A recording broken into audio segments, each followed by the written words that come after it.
उस दिन समंदर बहुत गुस्से में था दोस्तों। आसमान काला था जैसे तूफान आने वाला हो। लहरें जैसे विशाल राक्षस उछल रही थीं, उनकी सफेद चोटियां डरावनी लग रही थीं। हवा जोर से चल रही थी, समुद्र को और उग्र बना रही थी।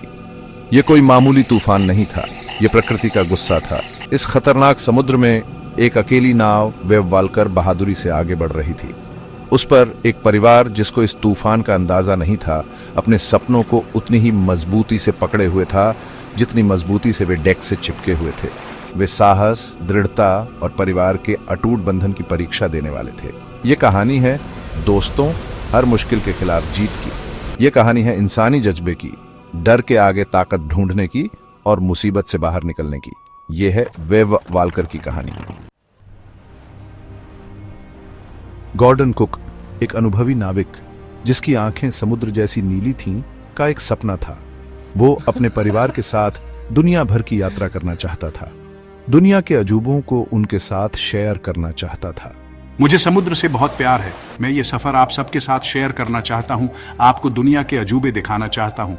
उसकी पत्नी मैरी, एक मजबूत और आशावादी महिला, ने उसके साहसिक जज्बे को शेयर किया। साथ मिलकर हम किसी भी चीज का सामना कर सकते हैं। समुद्र हमारा घर है और हम इसका परिवार हैं। उनके दो छोटे बेटे, 13 साल का जोनाथन और 7 साल की सुजैन, को भी एडवेंचर पसंद था। मैं डॉल्फिन को पास से देखने के लिए बेताब हूँ। ये बहुत मजेदार होने वाला है। वे एक परिवार थे जो प्यार और समुद्र के जुनून से बंधे थे। वे वेव वाल्कर की जान थे। वे प्लायमाउथ, इंग्लैंड से रवाना हुए। उनके दिल उम्मीदों से भरे थे। खुला समुद्र उनका इंतजार कर रहा था, जीवन भर के सफर का वादा करता हुआ। उन्हें क्या पता था, समुद्र अपनी विशालता और अनिश्चितता में सिर्फ अजूबे ही नहीं बल्कि एक बड़ी चुनौती भी रखता है जो उनके साहस और जीने की इच्छा शक्ति की परीक्षा लेगी। शुरुआती हफ्ते बहुत अच्छे थे। सूरज चमक रहा था, हवा हल्की थी और वेव वाल्कर शांत पानी पर तैर रही थी। कुक्स परिवार ने हंसी, कहानियों और समुद्र के नजारों का आनंद लिया। लेकिन समुद्र जिंदगी की तरह अनिश्चित होता है। पहला तूफान अचानक आया, एक भयंकर झंझावात जिसने उन्हें अचानक घेर लिया। हवा तेज थी, बारिश हो रही थी और वेव वाल्कर बाथटब में खिलौने की नाव की तरह उछल रही थी। डर ने उन्हें घेर लिया। समुद्र के गुस्से का यह पहला अनुभव उनके सामने आने वाली चुनौती का संकेत था। ये एक परीक्षा थी उस अकल्पनीय चुनौती की जो आगे थी। उन्होंने तूफान का सामना किया, थके हुए लेकिन अडिग। उनके हौसले बुलंद थे। उन्होंने अपने डर का सामना किया और मजबूत होकर उभरे। एक परिवार के रूप में उनका बंधन और भी मजबूत हो गया। उन्हें क्या पता था, एक और बड़ा तूफान आने वाला है जो उन्हें जीवन और मौत के बीच ला खड़ा करेगा। तारीख थी 2 जनवरी 1976। वेव वाल्कर तेज हवाओं और विशाल लहरों से जूझ रही थी जो दक्षिण अटलांटिक में आए एक भयंकर तूफान के बाद बची थी। हवा में तनाव था, नाव लगातार हिल रही थी। अचानक एक विशाल लहर, पानी की एक ऊंची दीवार, वेव वाल्कर के पीछे उठी। इसने नाव को बौना कर दिया, डेक पर एक भयानक साया डाल दिया। ये कोई मामूली लहर नहीं थी, ये एक अनोखी लहर थी, प्रकृति का एक करिश्मा जो वेव वाल्कर को निगल सकती थी। समय धीमा हो गया। विशाल लहर नाव पर हजारों टन पानी के बल से टकराई।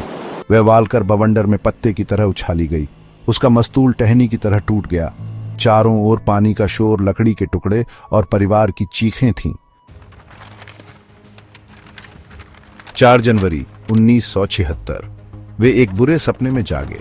कभी गर्व से खड़ी वेव वाल्कर अब टूटी हुई थी। उसके डेक समुद्र के पानी से भरे थे।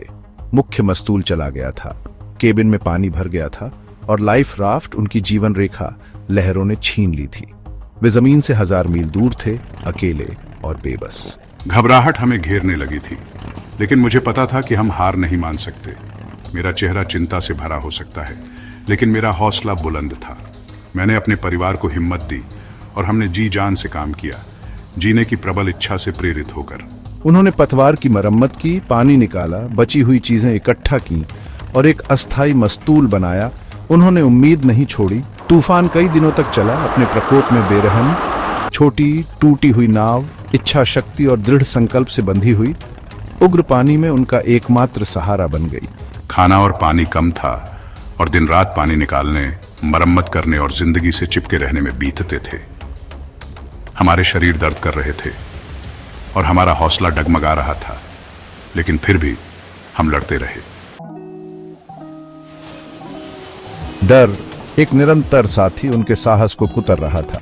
तूफान का लगातार प्रहार, घटते संसाधन, उनके चारों ओर समुद्र की विशालता, सब कुछ समुद्र में डूब जाने की वास्तविक संभावना की ओर इशारा कर रहा था। ऐसे में उनके सबसे अंधेरे घंटे में युवा जोनाथन, जिसका छोटा सा चेहरा पीला पड़ गया था लेकिन दृढ़ था, उसने ऐसे शब्द बोले जो तूफान में गूंजेंगे और आशा की एक चिंगारी जगाएंगे। हमें मरने से डर नहीं लगता, उसने कहा। उसकी आवाज थोड़ी कांप रही थी। अगर हम सब एक साथ रह सकें, हमने एक अच्छा जीवन जिया। उसके शब्द सरल लेकिन गहरे उस डर के बीच से निकल गए जिसने उन्हें घेर लिया था। वे एक परिवार थे, मौत के सामने एकजुट। जोनाथन का साहस एक प्रकाश स्तंभ बन गया जिसने उन्हें उस ताकत की याद दिलाई जो उन्हें एक दूसरे के प्यार में मिली थी। वे आगे जो कुछ भी आएगा उसका सामना एक साथ करेंगे।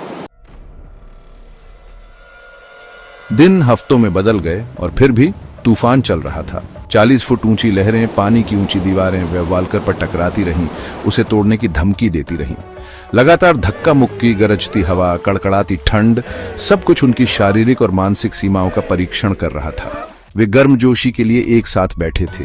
उनके शरीर जख्मी थे, उनकी आत्माएं आशा के कमजोर धागे से चिपकी हुई थी। उन्होंने अपने कम संसाधनों का राशन किया। हर निवाला एक कीमती वस्तु थी। नींद जब आती थी तो बेचैन और सपनों से भरी होती थी, उस कठोर वास्तविकता से एक अस्थायी पलायन जो उन्हें घेरे हुए थी। फिर भी इस अराजकता के बीच उन्हें अनुग्रह के क्षण मिले। उन्होंने कहानियां साझा की, गीत गाए और जीवित रहने के साधारण कार्य में सांत्वना पाई। उन्होंने विस्मय से देखा क्योंकि अल्बाट्रॉस उग्र समुद्र के ऊपर आसानी से उड़ते थे, लचीलापन और आशा का प्रतीक। उन्होंने अपने साझा अनुभव से ताकत हासिल की। एक दूसरे के लिए उनका प्यार तूफान में एक प्रकाश स्तंभ था। 10 मार्च 1976 को समुद्र में 117 दिन भटकने के बाद एक चमत्कार हुआ।